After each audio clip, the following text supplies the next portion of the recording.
নুডলসের মধ্যেও আছে শরীরের জন্য উপকারী উপাদান, এই যেমন শর্করা, আমিষ, ভিটামিন বি কমপ্লেক্স, ফাইবার বা আঁশ জাতীয় উপাদান এবং বিভিন্ন ধরনের খনিজ লবণ, স্নেহ বা চর্বি জাতীয় উপাদান। শর্করার প্রধান উপাদান হলো গ্লুকোজ, যা আমাদের শক্তি যোগায়, মস্তিষ্ককে সুষ্ঠুভাবে কাজ করতে সাহায্য করে। নুডলস রান্নার সময় বাদাম, সবজি, ডিম, মাংস আর কলিজা মিশিয়ে নিলে সাধারণ নুডলসও হয়ে ওঠে পুষ্টিগুণ সম্পন্ন খাবার। বাসার ছোট্ট শিশুটি হয়তো ভাত খেতে চাইছে না, নুডলস তার বিশেষ পছন্দ। মা বাবাকেও দেখা যায় ভাতের পরিবর্তে নিয়মিত নুডলস দিচ্ছেন তাকে, কিন্তু সবসময় এই নুডলস খাওয়াটা শিশুর জন্য ক্ষতির কারণ হয়ে দাঁড়ায়। কারণ নুডলস তৈরি হয় আটা, ময়দা দিয়ে।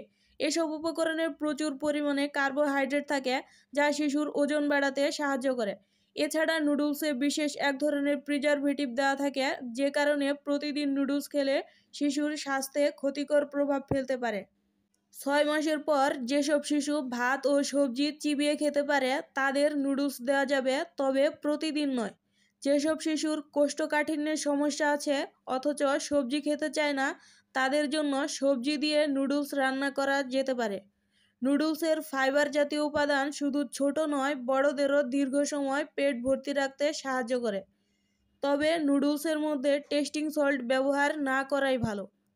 অতিমাত্রায় টেস্টিং সল্ট রক্তের চর্বির মাত্রা বাড়িয়ে দেয়, তখন উচ্চ রক্তচাপ, ডায়াবেটিস, ফ্যাটি লিভারের মতো অসুখ শরীরে বাসা বাঁধতে পারে। চটজলদি রান্না করা যায় বলে দিন দিন বাড়ছে নুডলসের জনপ্রিয়তা। এছাড়া খাবারটির আছে নানা গুণাগুণ। নুডলসের সবচেয়ে বড় সুবিধা এটা খুবই কম সময়ে রান্না করা যায়, খুব বেশি আয়োজনও করতে হয় না। আবার চাইলে রান্নায় দেখানো যায় নানা কারিগরি, যোগ করা যায় নানা উপকরণ।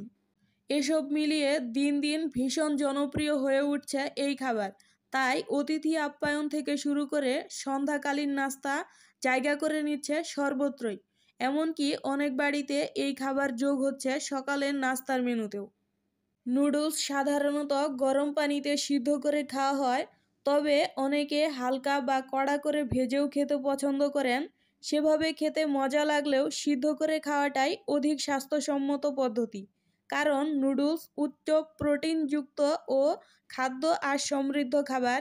আরও ভালো হয় যদি এটি স্যুপ হিসেবে খাওয়া যায়।